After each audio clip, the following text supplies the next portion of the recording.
Fala aí, seus bandos de seres humanos, como é que vocês estão? Vocês estão bem?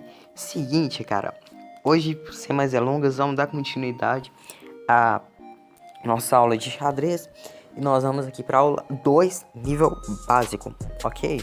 Então vamos lá. Vamos só recapitular algumas coisas. Faz o seguinte, pausa o vídeo e tenta escrever, lembrar tudo que você lembra sobre cada peça, pontuação do peão, movimentos, características do cavalo, da torre, do bispo, rainha e rei, entendeu? Anota aí pra mim, depois você confere aqui, ok? Então vamos lá. Peão vale 1 ponto.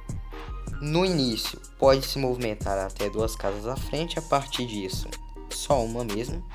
Mas ele não é obrigado a se movimentar 2 casas, tá? É opcional, ele pode muito bem movimentar apenas uma. Captura apenas na diagonal.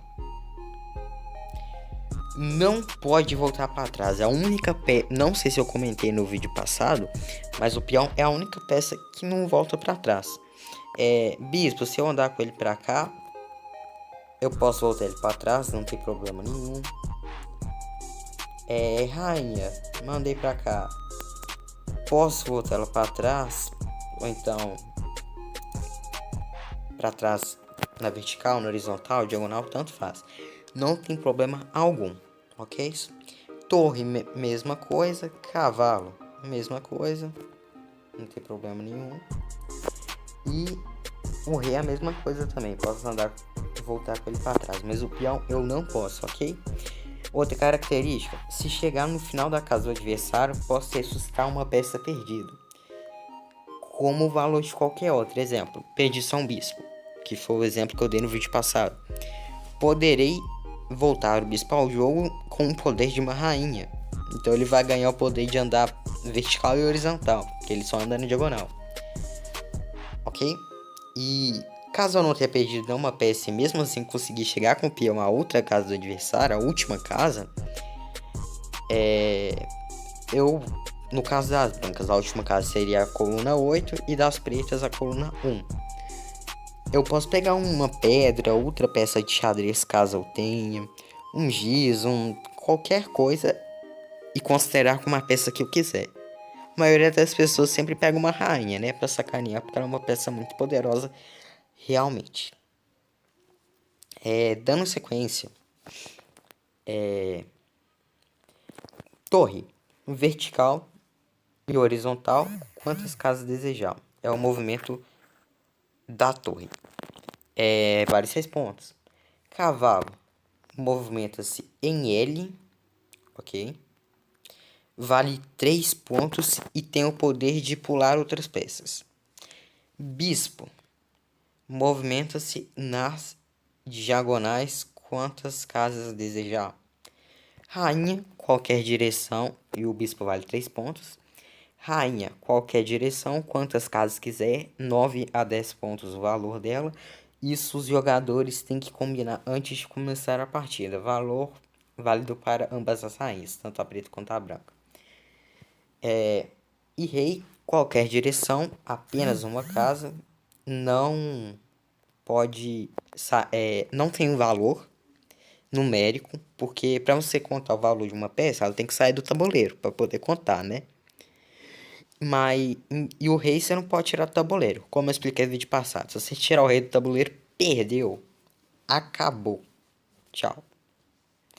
E agora eu vou estar explicando uma coisa que eu não expliquei no vídeo passado e eu tinha que explicar.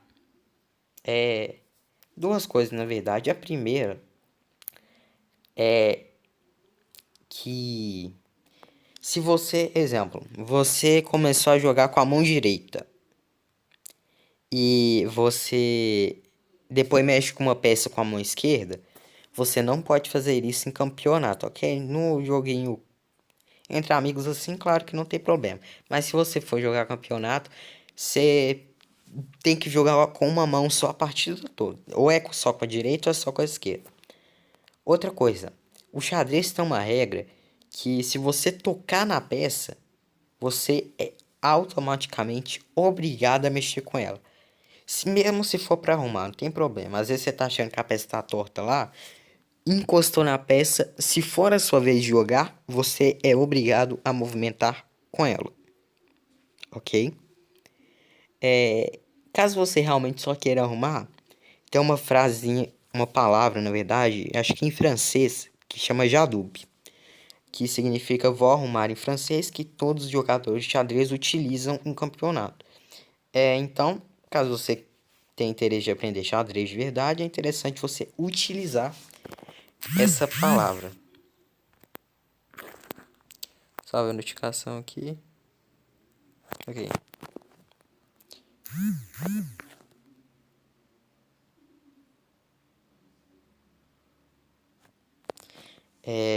Continuando. Além dessas... Pera, só vou resolver uns probleminha aqui, galera. Depois eu volto a gravar, ok? Opa. Vamos continuar aqui. Como eu tava falando, se tocou na peça, é obrigado a movimentar com ela, ok? Nesse vídeo eu vou falar dos 3 tipos de jogadores que existem. Mas vou falar especificamente do meu primeiro, né? Que é o que eu mais posso falar. Apenas lembrando que isso não é uma coisa realmente que existe. É uma coisa que eu diferencio, é uma particularidade minha. Eu diferencio os jogadores em 3 tipos. Os que jogam no ataque, os defensivos e os meio termo. Eu sou um tipo de jogador defensivo. O que é um jogador defensivo, Rafa? O jogador defensivo é aquele que defende. Não, não é só isso, né, gente? Vamos lá. Um jogador defensivo é aquele que realmente se foca em jogar mais na defesa.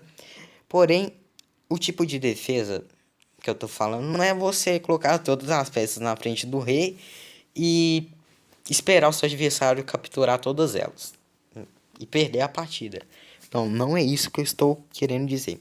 Um jogador defensivo é aquele que é aquele que como eu posso dizer, ele não sai tanto pro ataque, ele não é o cara que quer capturar uma peça a qualquer custo, que não sei o que, que não sei o que, que não sei o que.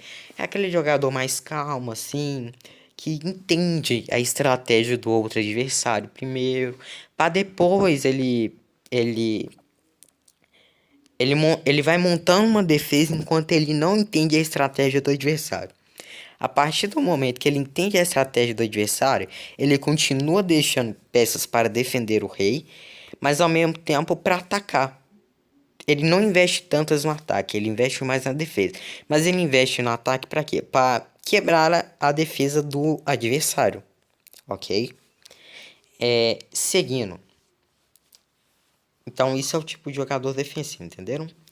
Tem o jogador que joga no ataque, que é aquele jogador que parte 100% pra cima de você. Se não der certo, ele se lascou. Porque se a sua defesa for boa, ele perde. Entendeu? Ele é o jogador defensivo é o quê? Tem os jogadores de ataque, quer dizer, tem o jogador de ataque que deixa, sei lá, 2 cavalos e um bispo para defender o rei, para ficar na defesa, e o resto do time todo é para ataque. E tem o jogador de ataque que possa 100% no ataque, obviamente, né? Imagina como se fosse um jogador de futebol, um time de futebol. Aí o técnico coloca 21 jogadores para atacar, mais o goleiro para atacar. É isso aí, entendeu? É uma estratégia que depende muito do adversário, porque se o ataque for muito bem feito, pode dar certo. Mas se o adversário conseguir entender mais ou menos o que ele está fazendo e montar uma defesa boa, não vai dar certo. E tem um jogador meio termo que eu acho que eu não preciso falar muito, né? Meio termo. Ele investe metade no ataque e metade na defesa. Lembrando que essas classificações são coisas que eu estou denominando, tá? Não tem nada realmente escrito. Existe jogador assim, assim, assim, assado. Então vamos falar um pouco mais sobre o jogador defensivo. Eu sou um tipo de jogador defensivo. E eu vou mostrar uma posição de tabuleiro que eu sempre gosto de começar, que é boa para defesa, porque eu vou garantir o meu lado do tabuleiro seguro, e também ela é muito boa para ataque. Porque depois que eu entender a estratégia do meu adversário, eu posso aproveitar a posição das peças para montar um ataque para cima dele, ok? Que é o seguinte, peão do rei. Se eu falar alguma coisa assim, do rei, da rainha, essas coisas, é porque se eu falar, sei lá, cavalo da rainha, é o cavalo que está sempre à esquerda, do lado da rainha.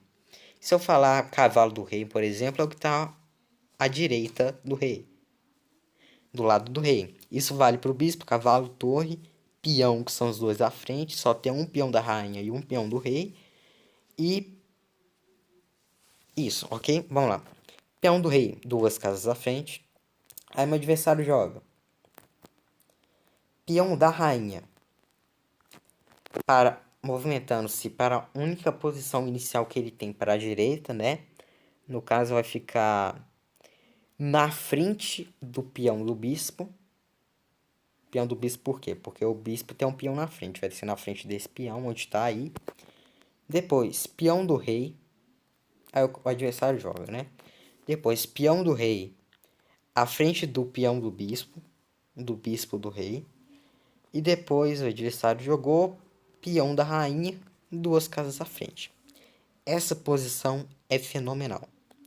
Por quê? Tô com o centro do tabuleiro aqui, quase todo ao meu alcance. De 8 casas, tenho 5, 6 aqui ao meu domínio. As duas casas, as diagonais do peão, estão sobre o meu domínio, ok? Diagonal esquerda do peão branco, quer dizer, do peão da rainha. Diagonal direita do peão da rainha. Diagonal esquerda e direita do peão do rei. Fora o alcance que os dois cavalos vão ter. Que eu quero que você tente adivinhar aí quais são as casas que os dois cavalos vão poder alcançar aí. Ok? Caso seja necessário, por exemplo, aqui, feita nessa posição aqui, ó. Tenho também passagem, espaço para liberar meu bispo pro jogo. Aproveitando, caso o meu jogador adversário fosse real e fizesse essa mesma posição aqui, estaria em xeque. Então posso fazer isso, mas posso também sair com o bispo não só para dar cheque, como é esse caso, mas para capturar peças, fazer estratégia, enfim.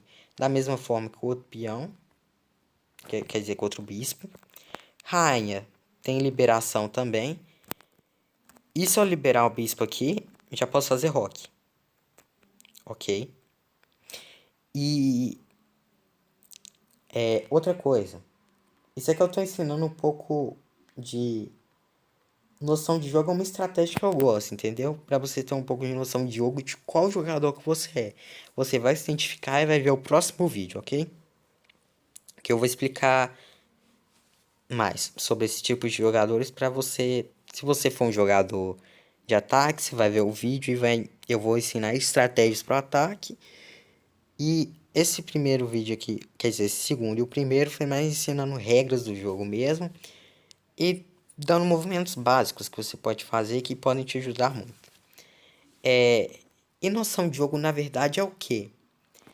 É você ter noção de matemática. Eu acredito que muitos de você têm noção de matemática mesmo que básico. Por exemplo, deixa eu ver um exemplo aqui, ó. Tô com a rainha aqui. Tô com o bispo aqui. Minha vez de jogar. Perceba que essa rainha aqui, ela pode capturar esse bispo. Mas vale a pena eu contar com a sorte do meu adversário não perceber que minha rainha pode ser pega e colocar minha rainha, que vale 10 pontos ou 9, em risco para pegar uma peça de 3? Não vale, né? Então, esse é o tipo de noção de jogo que você tem que ter. Só noção matemática mesmo. Não colocar peças boas em risco por peças ruins. Espero que tenham gostado. Deixa o like. Próximo vídeo a gente continua. Fui!